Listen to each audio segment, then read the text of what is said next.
aquele medo. Tu vai vomitar agora. Tu vai vomitar. Tu vai botar pra fora isso.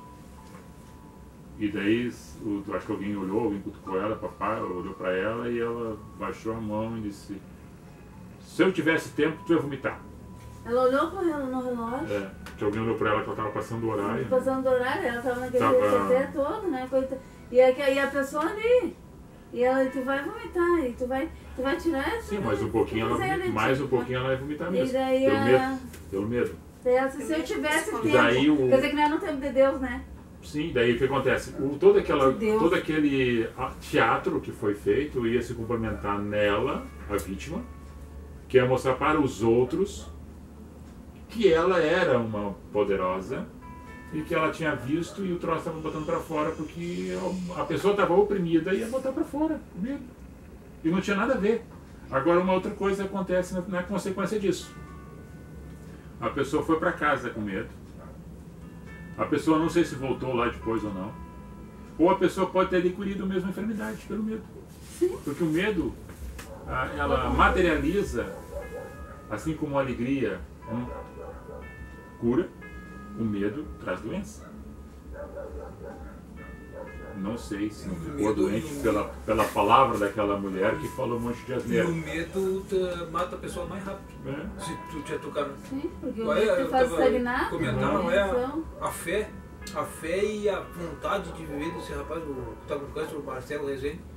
Já viu ele falando, orando e pedindo, e dizendo que Deus vai curar ele tem uma convicção que Deus vai curar ele.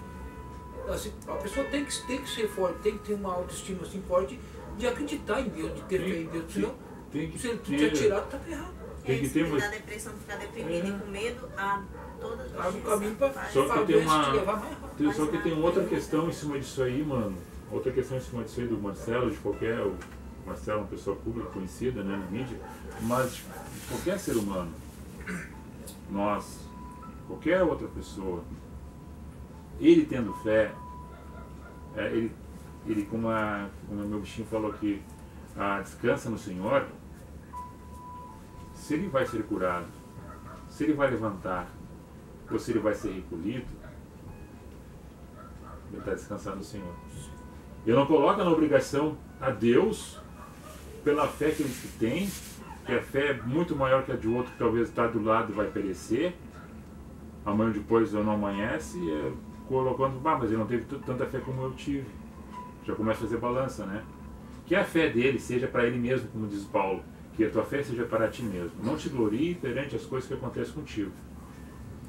Se acontecer dele, e assim a gente ora também para que seja, que tenha saúde, tenha vida longa, como qualquer outra pessoa que também passa por esse momento difícil, os familiares na volta, a pessoa que quer ter mais um momento aqui com os seus, projetos de vida alcançados para frente, seja à vontade.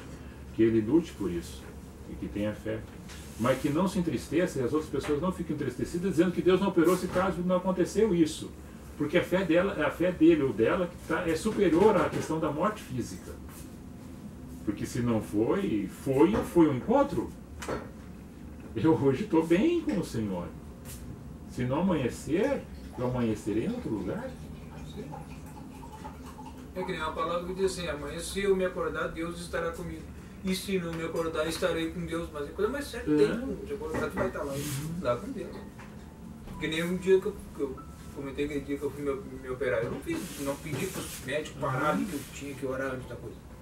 Eu simplesmente fechei meus olhos e pedi para Deus, Pai, o que puder para mim, se o Senhor não puder fazer, aqui estou. Né? Tu te entrega para Deus.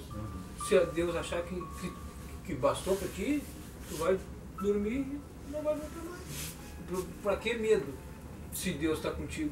E você, maninha, que é a primeira vez que vem estar conosco, bem? Tá bem?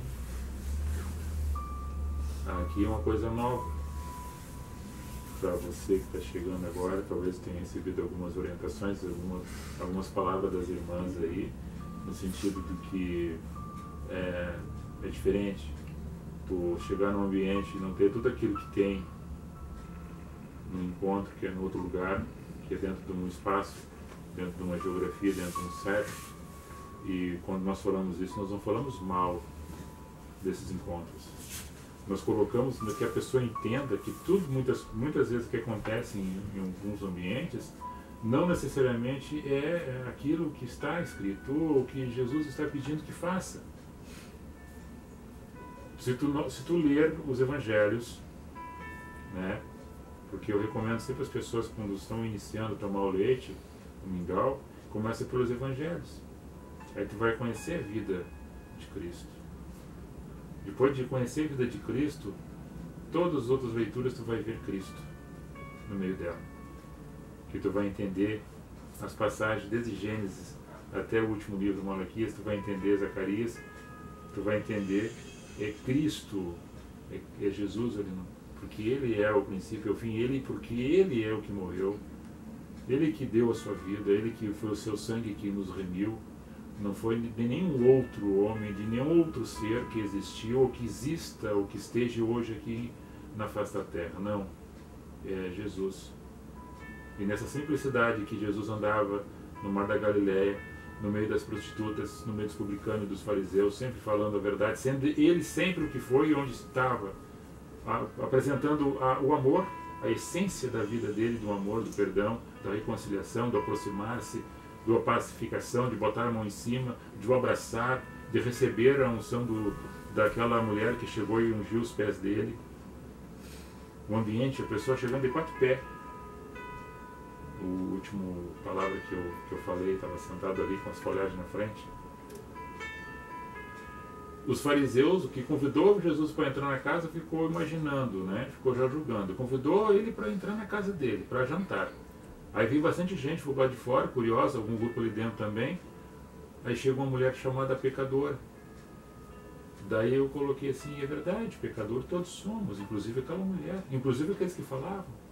Mas colocou a pecadora no superlativo, dizendo assim, era uma pecadora porque era uma prostituta. Ela era uma prostituta, naquele momento ela não estava sendo. Trazia um vaso de abraço cheio de perfume unguento, e a mesa era no chão, era um tapete no chão, ele sentava com as pernas cruzadas, tipo de cócora, à roda da mesa. E o jantar estava para vir. E ela chega de 4 pés, por trás do mestre, por trás de Jesus, e começa a chorar nos pés dele. E derramar um unguento. Começa a chorar. Daí ele arrasou no coração, os fariseus na roda, olhando para aquela mulher, olhando para Cristo. Se ele soubesse que ela é uma pecadora, já não deixava fazer isso. Ou seja, uma prostituta se aproximou de Cristo. Se ele soubesse o cheiro de pecado que ela tem, não deixava chegar perto. E Jesus, olhando o coração dele, vou te falar uma coisa. Um me deve 500, outro me deve 50. Eu perdoo a ambos. A quem eu perdoei mais? Olha, aquele que te devia mais. Pois então, eu amo mais aquele que mais me deve. Ela é uma grande, para ti, uma grande pecadora. Vai embora, minha amiga, teus pecados estão perdoados. Mas agora está perdoando o pecado, ele está blasfemando contra Deus. E só Deus pode perdoar o pecado. Eles não sabiam quem estava ali. Porque só olhavam a parte externa, não olhavam o coração. Jesus olhava o coração de todos eles, inclusive daquela mulher, que chorando pedia perdão. Não quero fazer isso, eu sou um escravo do pecado. Me perdoa. Chorando e segurando os pés do Cristo com seus cabelos longos. Era uma cena, para eles, era uma cena de pecado. Era uma cena erótica. Era uma cena de entrega de uma pessoa se entregando aos pés de Cristo. Disse, olha, eu cheguei na tua casa. Tu não me deu um copo d'água. Tu não lavou os meus pés. Tu não me deu um abraço. Essa desconhecida, que tu chama de pecadora, não cansa de chorar nos meus pés. Já me beijou várias vezes. E tu nem um beijo me deu. Sendo que o beijo, o lavar os pés e o copo d'água era uma tradição do judeu. E ele, sendo fariseu, não cumpriu nenhuma delas. Em Cristo. Então isso é muito simples de nós entendermos da simplicidade de Cristo quando nós entramos numa epopeia, num teatro, num lugar que está cheio de luzes, holofotes, onde tem as pessoas fazendo uma cena, uma encenação. E não há entrega. Não há submissão, não há reconciliação, só apontamentos, só opressão. Agora, no meio de tudo isso, a gente sempre diz que sempre tem aquelas pessoas de coração puro e sincero, tanto no púlpito como na nave. Sempre tem. Porque Deus está sempre passando por cima das ignorâncias dos seres humanos e abençoando elas onde estiverem. Dentro de uma caverna, dentro de um palácio, debaixo de uma ponte, ou no encontro debaixo de uma figueira, de uma palmeira, ou numa casa, em qualquer lugar.